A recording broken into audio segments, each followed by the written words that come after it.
Zhuangzi's chapter 30, subtitled in this edition as "Of Swords," is a curious little meditation on human nature and military strategy, quite frankly, or at least political military strategy. We're told a long time ago, King Wen of Zhao took great pleasure in swordplay. King Wen of Zhao is the founder, or one of the founders, of the Zhao dynasty, one of the great dynasties of the ancient Chinese culture.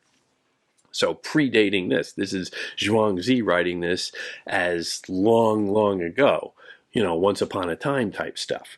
And we get this little story of how he really liked seeing soldiers, knights, whatever you want to call them, come in and fight in front of him, and essentially fight to the death with swords. He just, really liked it. He didn't have great ESPN then. This is sports, effectively.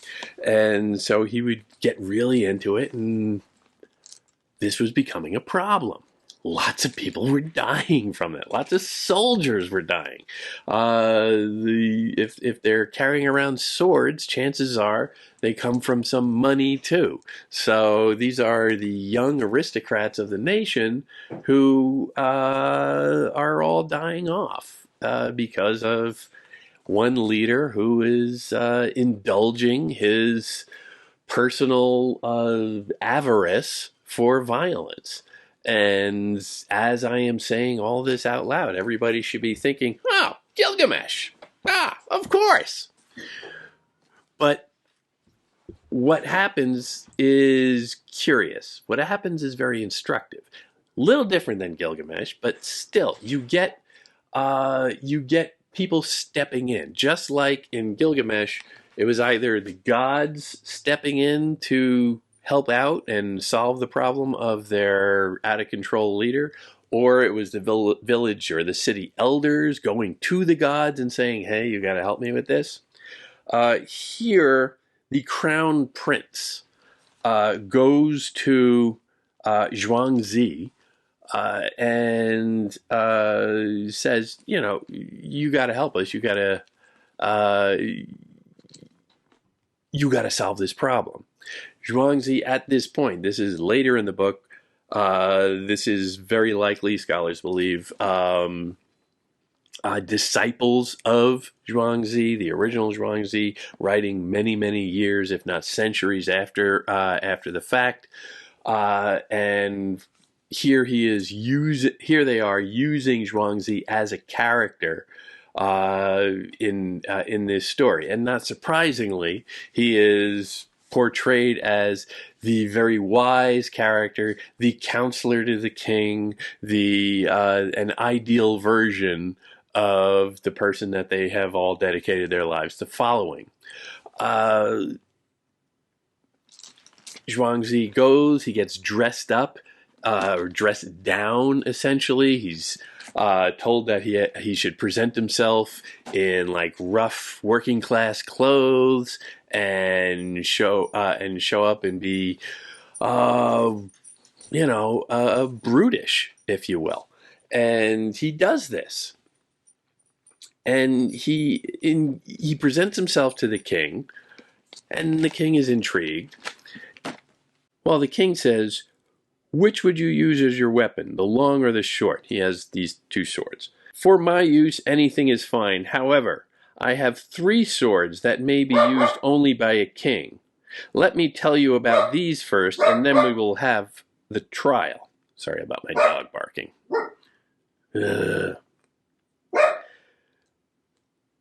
Zhuangzi answers, there is an emperor's sword, a sword of great nobility, and the sword of the ordinary man. The king says, and notice how this falls into a dialogue almost immediately. And we talked about this a little bit before. The form sort of matters, because here a dialogue is very social, in that it is an exchange of ideas, very much like the Confucian model, not so much like the Tao Te Ching, but there is a sense of reality to it. Less realistic is the dialogue itself, which tends to be fairly superficial. The king is just asking questions, and Zhuangzi is just proffering these answers that are enormously elliptical and philosophical and all of that. The king says, "What's the emperor's sword like?" And Zhuangzi said, "The sword of an emperor." And then you see it goes into and is here presented as poetry. All of these little, all of these little lines offset. So that tells you, again, I don't know the original. I can't read the original. But the editors, I believe, can. The translators, I believe, can. And they are presenting this as poetry. So you're seeing it go from prose to poetry. So that's a significant little chunk there that is different than the rest of the story. The poetry is essentially elevated language. It tends to be higher language. It is for educated and sophisticated people. Prose is almost always for ordinary people, ordinary language, commonplace, everyday stuff. So that gear shift into poetry is notable. It's significant. And then we get all of these characteristics of the Emperor's sword. It has its point in Yan Valley and Mount Stonewall. It has its blade, Tai Mountain in Qi. It has its blunt edge in the kingdoms of Jin and Wei. Geographically, I have no idea where any of these places are, but I'm betting they're pretty far apart. So that this is then an enormous sword. Certainly not a literal sword. So once you realize that, okay, no sword is going to be physically that large, you recognize that, all right, we're in the realm of symbolism. So this is a large sword that spans the entire kingdom, the entire empire, if you will, because this is the emperor's sword. So you realize, oh, okay, we're talking about a metaphor here. This is the sword that represents the emperor's strength, the emperor's authority across his lands. And then you get all of these different characteristics for how long it is and where this part of the sword is there and all of this, and it's broken down, very itemized, and that itself is very significant that they deal in little tip. The tip is over here, the other tip is over here, the heft is here, or the shaft is there, and all of these different things.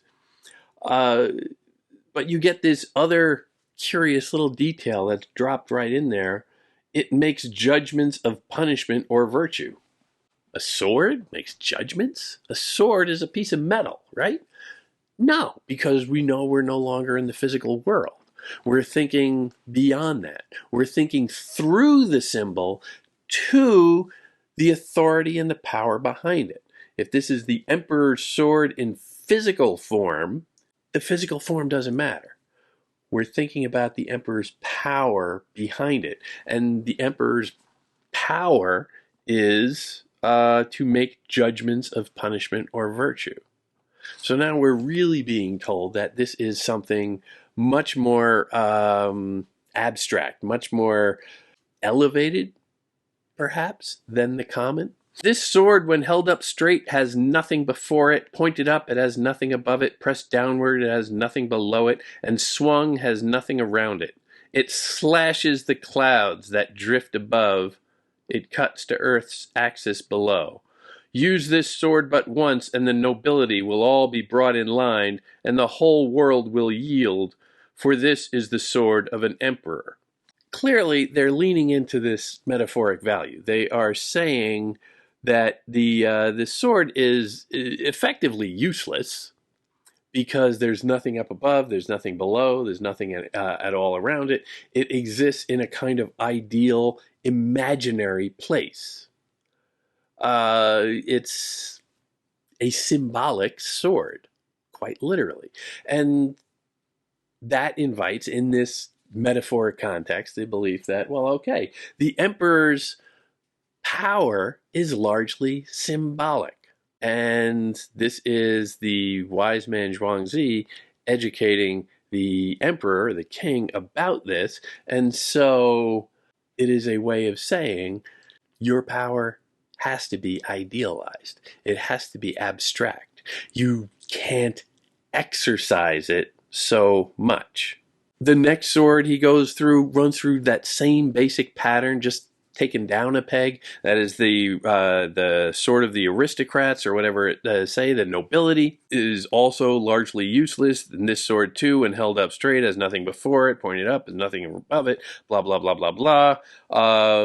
But from the center, it knows the people's will, by which it brings peace to lands all around. It knows the people's will. So in other words, the people are different than they are because, well, they are the aristocracy, but they are close enough to the people so that they know. So here you're getting a sense of, all right, this is different than the emperor. The emperor is way up there and completely out of reach of the ordinary.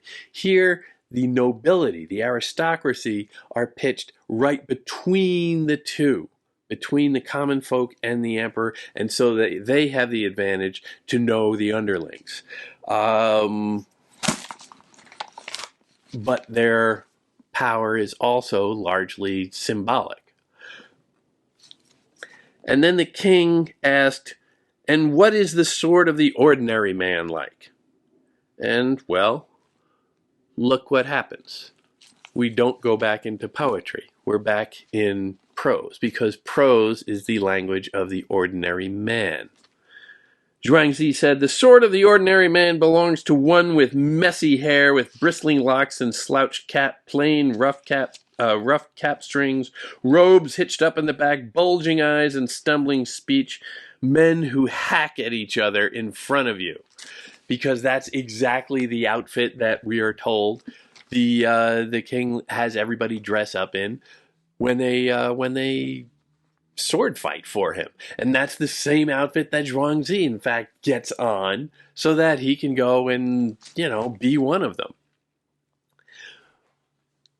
So we're told in ordinary common language that the ordinary common approach to things is kind of brutish, kind of rough, kind of violent, kind of stupid.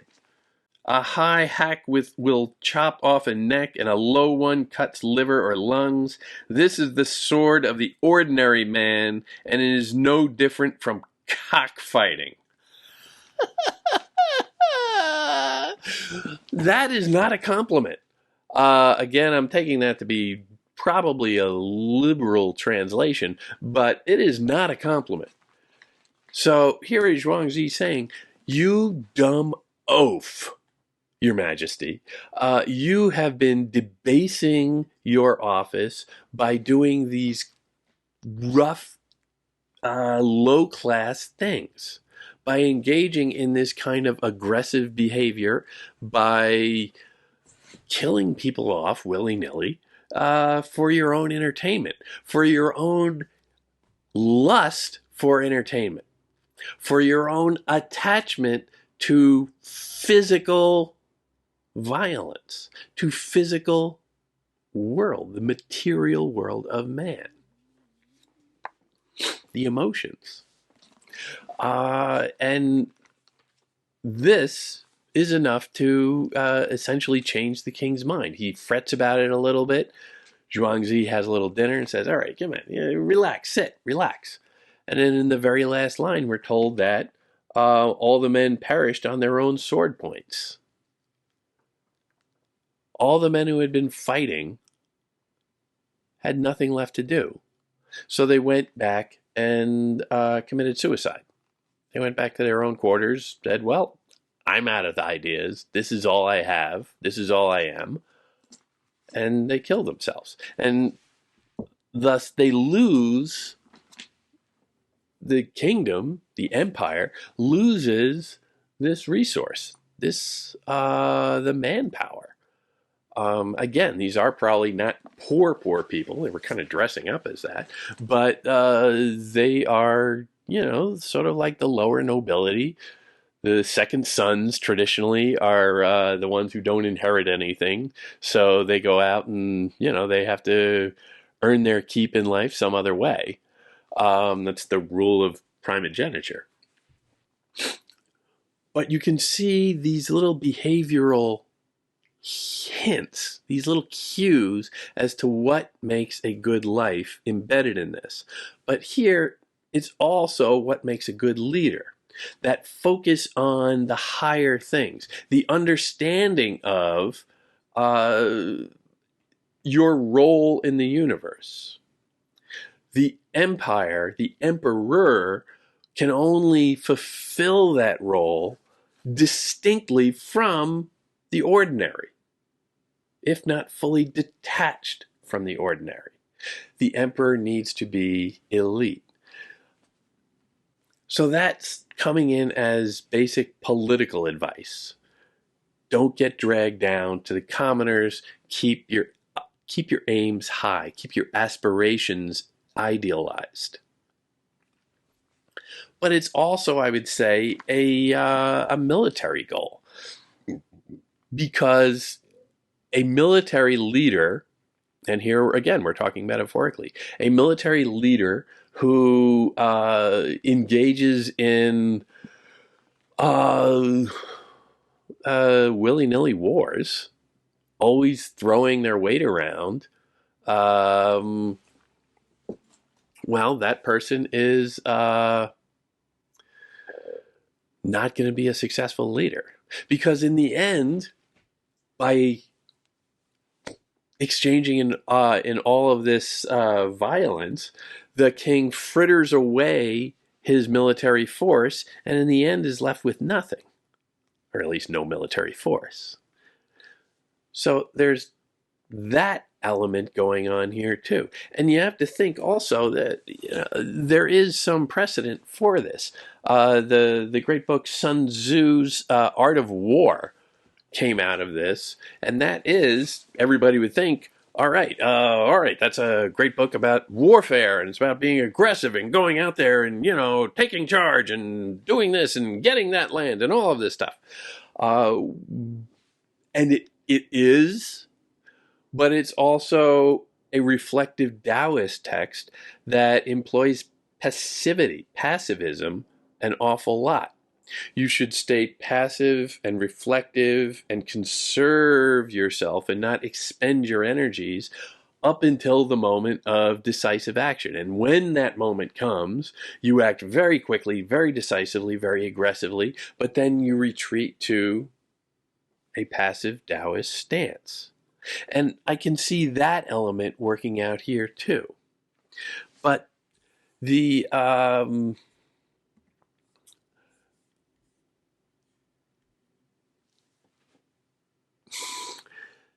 the primary lesson can be seen as coherent with Taoist minimalism and detachment and passivity. But the king is arguably manipulated through his emotions, through his animal instincts, almost his bloodlust, and then after the lecture or the example that Zhuangzi delivers to him,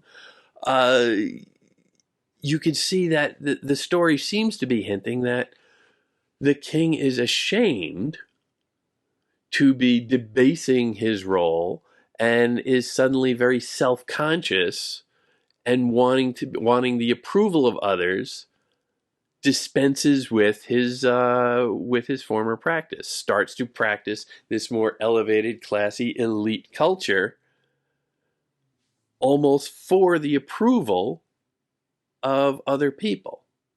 So in that, does it paradoxically concede that the advice of being detached and Taoist and passive and all of that, does the text concede that that is impossible? That itself is too idealistic for ordinary human beings? If this book is written exclusively for kings, that's one thing also. Most books were written for an elite because reading was not really a widespread practice. But if you're writing it for any other audience, using the king creates a kind of, well, it banks on a certain avarice. We're interested in stories of kings and emperors because we might want to emulate them. We might want to say, well, we are great too. I am great too because I am like the emperor up there. And so if the emperor acts a certain way, I will act a certain way too. And then I will be seen on a level field with the emperor, perhaps. That seems to be a concession. The idea that, did the king really learn his lesson at the end and adopt Daoist detachment? Or did he just mutate into a different form of attachment? It's uncertain. And that paradoxical nature, I think, is at play again here, where we're just not sure where to fall.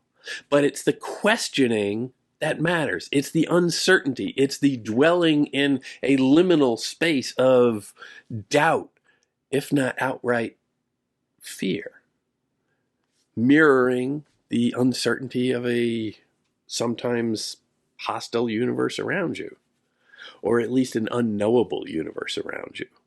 And that, I think, ultimately is the focus of this book, the focus of this philosophy, the focus of this approach to recreate a system of understandings and interpretations that puts you in the middle of a given structure and waits for you to figure out the dynamics around you.